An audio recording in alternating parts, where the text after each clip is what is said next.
Welcome to the Rangers Roost. Let's give this a little tilt down.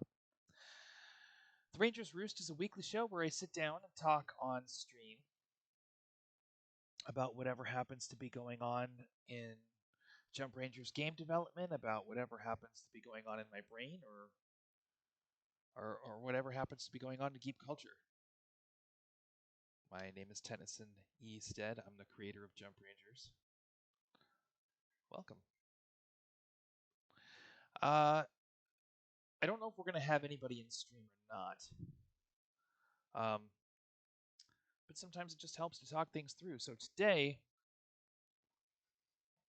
I am looking at the possibility of doing a giveaway in the near future with a $10. Here we go. Thank you very much, my love. With a $10 Patreon tier. At some point in the next few months, I want to have a whole shipment of dice manufactured, 8-sided dice specifically, done with the Jump Rangers font. I think they're going to be very cool. I'm looking forward to it. And Looney and I were going over the cost of shipping, and it seems like a worthy investment to make in terms of building Patreon subscribers, but the $5 tier doesn't actually cover the cost of shipping eight-sided dice to most parts of the country. So that's not going to happen on that tier. But if we do a $10 tier and we give this away as an incentive for people to sign up, there's a couple of things we can do. First of all, there is a sort of a ladder of support where as you give more and more money to Jump Rangers, you get to have a little bit of influence over the content. You get to eventually have a colony that's built in your name around themes that you think are interesting and around a character that you're contributing to the universe. So there's a neat milestone support thing going on there, and at the same time, all of that is available through the $5 tier. It just takes twice as long to get there. So I'd like to do some stuff that offers people immediate gratification for the $10 tier, and at the same time that's sustainable time and money wise. And I'm trying to figure out what that is. One of the things that I'm considering is getting back into the data decks. I haven't done them since I finished the novel. Because I was using the time that I would use for weekly data decks, which originally were micro supplements for the tabletop role-playing game, just little weekly, couple, maybe 1 sheets or 4 or 5 sheets at most of new game stuff for the tabletop role-playing game. And I want to get back into that. I think that was really good. I want that to be available through the $5 tier because it's content for the tabletop role-playing game. And that's a thing that I want. So on top of all the screenwriting that I'm doing and on top of all the other stuff that I'm up to, I want to find some things that I can do to make a $10 subscription tier worth people's time and money. I'm happy to do a weekly chat with subscribers. One of the things that I've seen in the Star Citizen community is that every week there's a call-in show, and they'll have subscribers call in and talk on the air, so to speak, on stream about whatever they find interesting about Star Citizen. I think that might be good. I think that could be a good idea as something that people get for their $10 a month subscription. I think that would be smart of me to do, and I could just make it a portion of the Ranger's Roost because the Ranger's Roost is supposed to be where Rangers come together anyway. So I think that would be good. That's one thing. I'm going to make a note.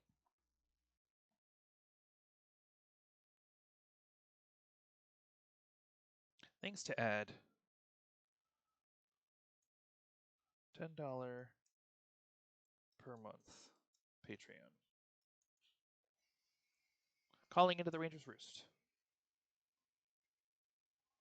That wouldn't take too much work.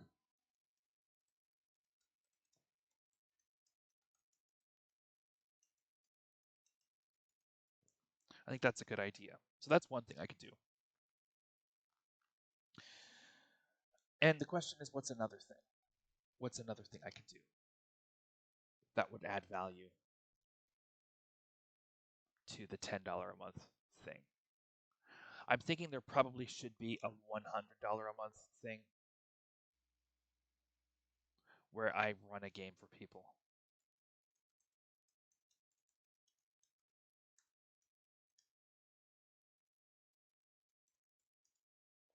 I think that's probably something I could do.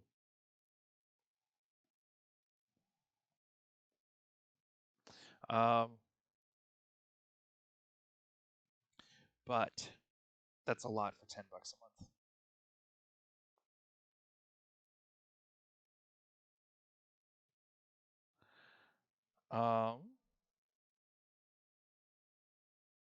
I'm a little stumped. In part because life has been so busy that it's hard to imagine having a whole lot of extra time. But I have kept up with the Ranger's Roost. I can make time on the Ranger's Roost.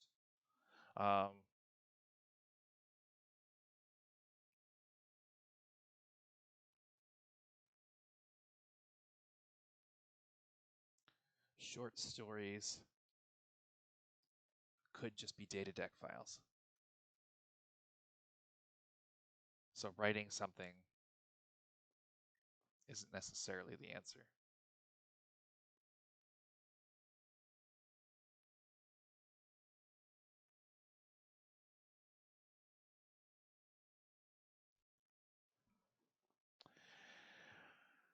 Oh, well,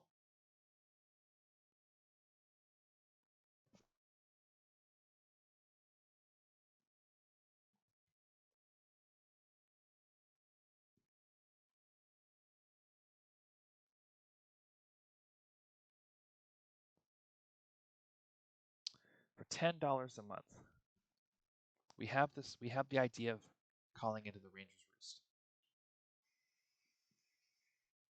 We can have a weekly subscriber chat in Discord.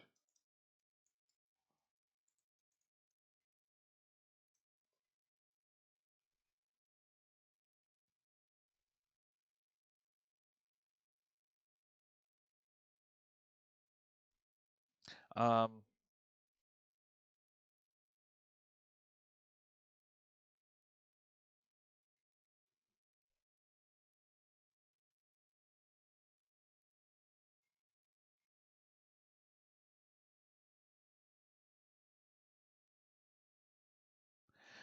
I think my brain is kind of leaning towards, well, I should offer some kind of game development.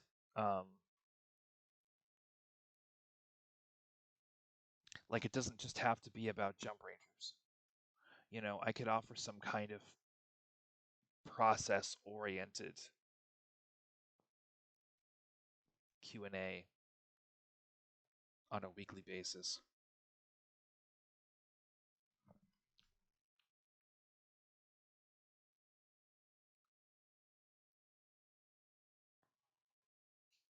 Well,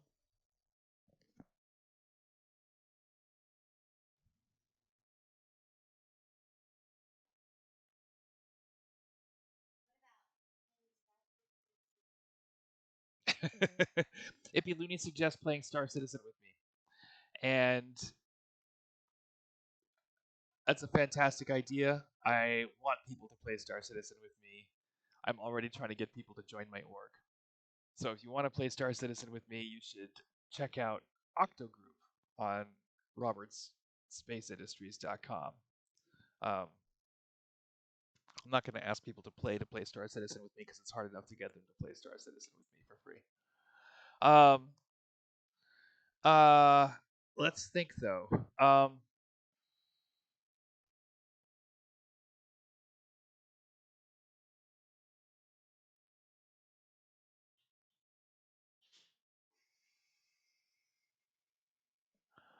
Well,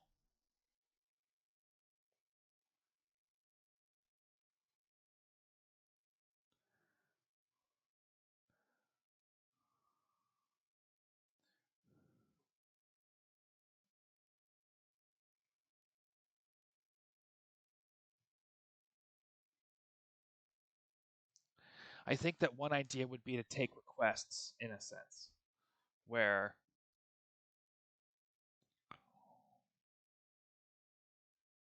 every month people, let's see, let's take a look at the Patreon chat for a second. Can people like comments in chat on Patreon? Is my question. I'm just going to take a quick peek.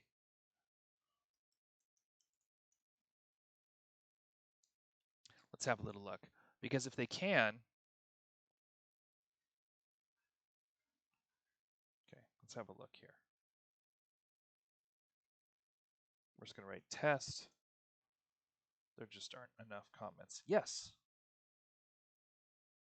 Yes, they can. All right.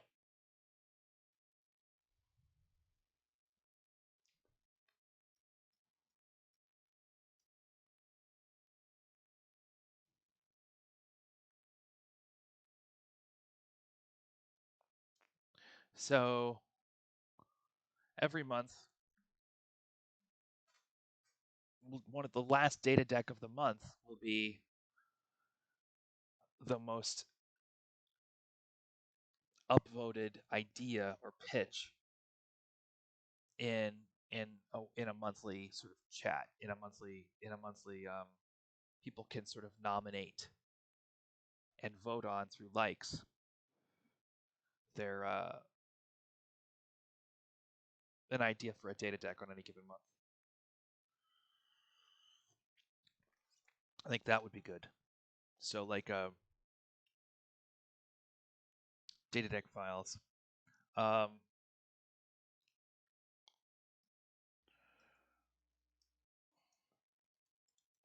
range of requests. Data deck files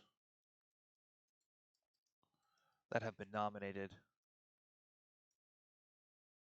with content nominated and voted out by the community.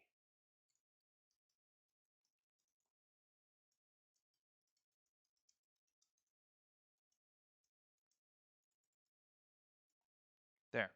That's an idea. So that's 3 things. So calling into the Rangers Roost, weekly subscriber chat in Discord. Ranger requests. Data deck files once per month.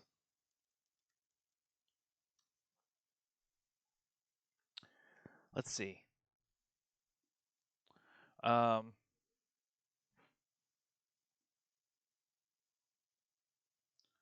let's see. It should be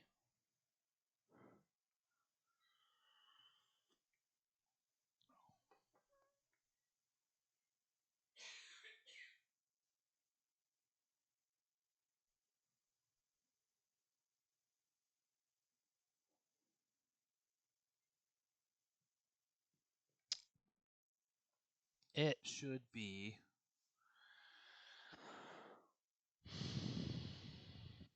anytime I do a giveaway, it's not just the dice.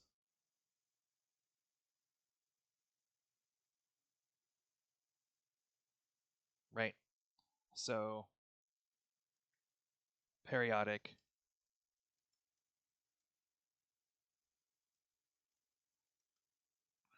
swag giveaways.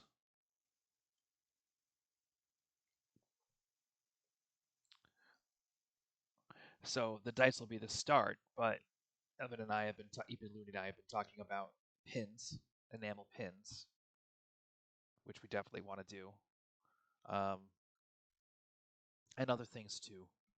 So I think that's a good start. I think that's a really good start. I can't think if there's anything else. I think that's a good start. Um, that gives me an idea. So I'll keep that in mind. Trying to decide if there's anything else we need to talk about today. I don't really think that there is. I think that that's about it. Um, it's been a challenging week. There's been a lot of exhaustion and burnout in this house for sure, all around. And I'm not really sure how to deal with that. I usually just keep working until it goes away, which is not how you're supposed to deal with mental health issues, I'm sure. I just got major side eye from Ippy Looney for that one.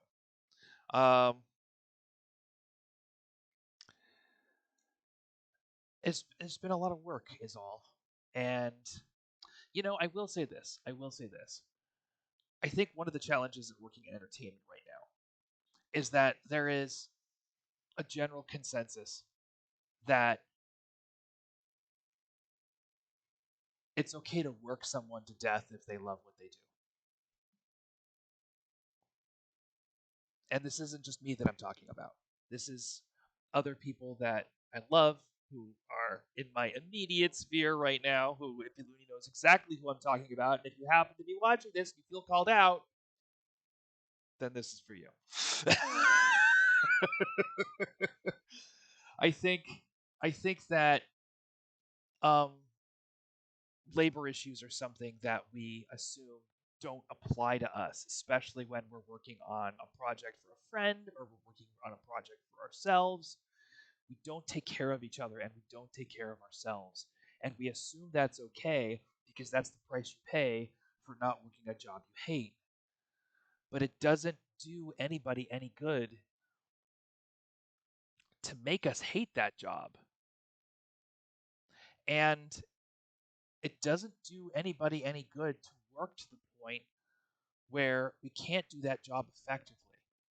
The implication in in the idea that entertainers don't need to make as much money or earn as good of a standard of living as other people is that this industry is frivolous and it's not a contribution to society.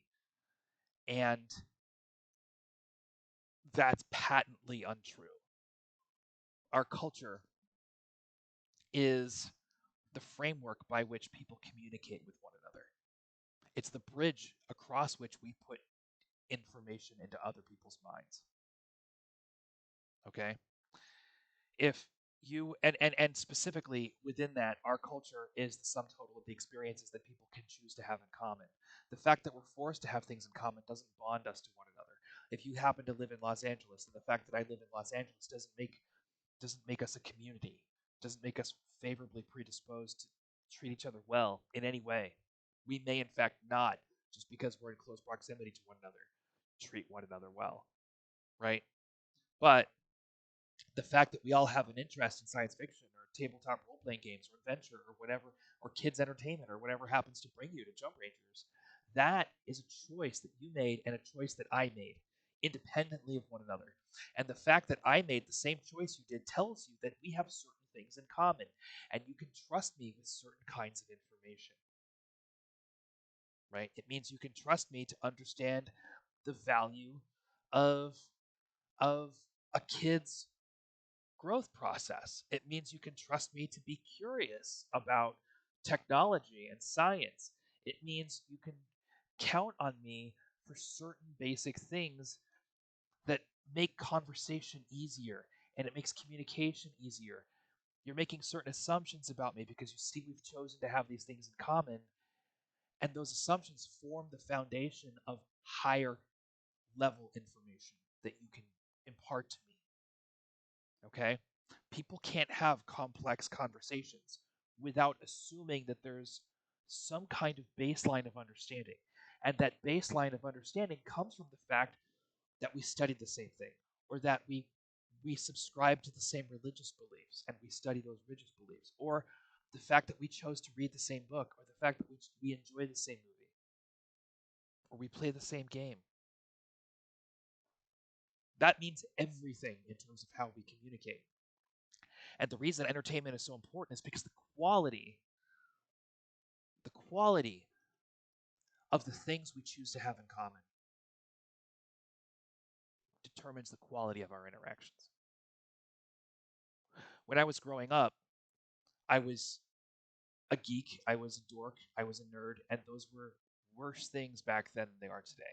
I was very, very scared of jocks for safety reasons. Um, because, frankly, there were times even when my life was in jeopardy just because I was, I was, you know, I was, what's the word? Presenting as autistic, which I am, it turns out. So, um, so I understood jocks to be kind of the lowest rung of our cultural hierarchy, and I think at the time they were. But in hindsight, if people come together over sports, we can assume they have a basic understanding that practice makes perfect. We have a basic understanding that human achievement sometimes involves a lot of cooperation.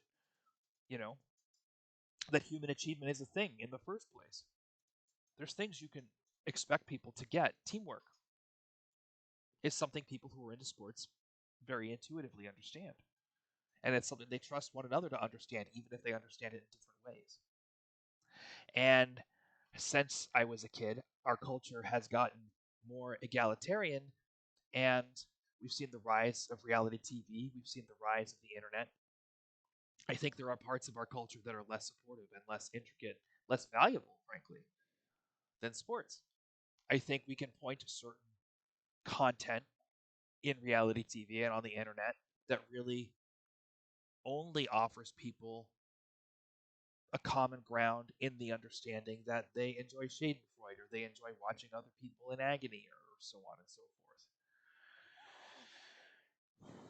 And the problem with that isn't necessarily that people have their fetishes or whatever, that's fine.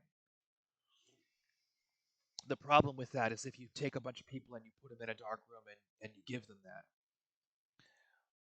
what do they walk out understanding about one another? What do they walk out with? Where's the what is the new common vocabulary, and how much information can that common vocabulary support if all they really know about each other is that people have the capacity for violence, or that people have the capacity uh, to undermine one another's growth in various ways. What are they going to do together because of that? I think our culture is actually a lot weaker than it used to be, even if civil rights have made huge leaps forward, even if there are aspects of our culture that are more liberated. I think that there is an inherent weakness to the content that we create, and a weakness to how it supports complex communication.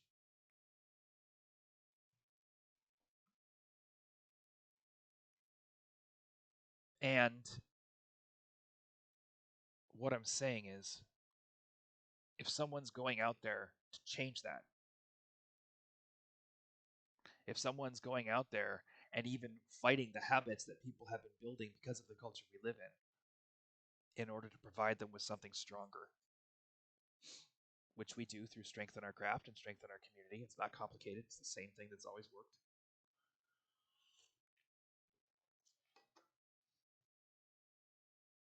Then that job is technical, that job is risky,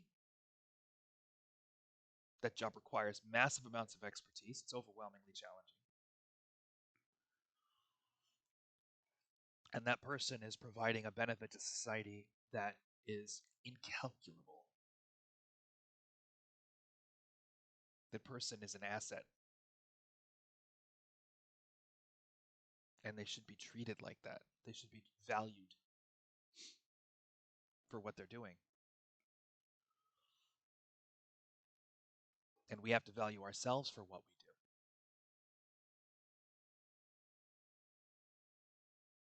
And we have to cultivate an industry that values people like us for what we do. So it's important to take care of ourselves, and it's important to cultivate an industry that takes care of us. Anyway, got that off my chest. Anything you want to talk about, Ippy Looney? No, Ippy Looney doesn't want to talk about anything. Well, that's a good Ranger's Roost. I've got a good list of things to think about in terms of building out this. It's going to be a little minute, but I think things are turning around here at the Octo Cave, and there's more money coming in, and I want to get that big box of dice because I want to give it away to people. But we need a structure. We need a plan for that. And I think what we have here is a good amount of value. So we've got calling into the Rangers Roost. I think that's great. Subscriber chat in Discord. I think that's fantastic. Just to check in and have a social hour. I think that's a good idea. Rangers requests, doing on demand or on demand data deck files. I think is a great idea. And periodic swag is a little bit of social engineering, but as long as I do it long enough to keep the Pavlovian thing alive, then that brings value as well. And I'll start with the dice. We'll move on to the. I want to get those pins done. There's a lot of things we can do here. I think it's going to be good. Maybe we can build on that a little bit, but $5 a month gives people access. $10 a month gives people interaction. Is the concept here? I like it, and we'll go from there.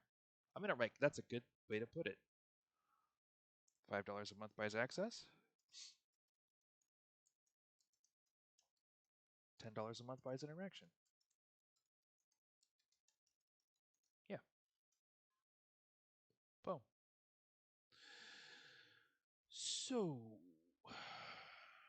thank you very much for watching. This has been the Ranger's Roost. If you happen to catch this later today, we have a stream. At least at this point, it's 3 people, all busy. We don't always make it, but the rookies should be streaming at 2:30 p.m. Pacific time, 2:30 p.m. Los Angeles time. And I'd love to see you there. It's a great show. If you haven't caught any of those episodes yet, I need to do a little work before the rookies today. But if you haven't caught any of those episodes yet, you can catch them on the YouTube channel at youtube.com/@JumpRangers. Thank you for watching, Rangers. I will see you at 2:30. Don't be a stranger, Ranger.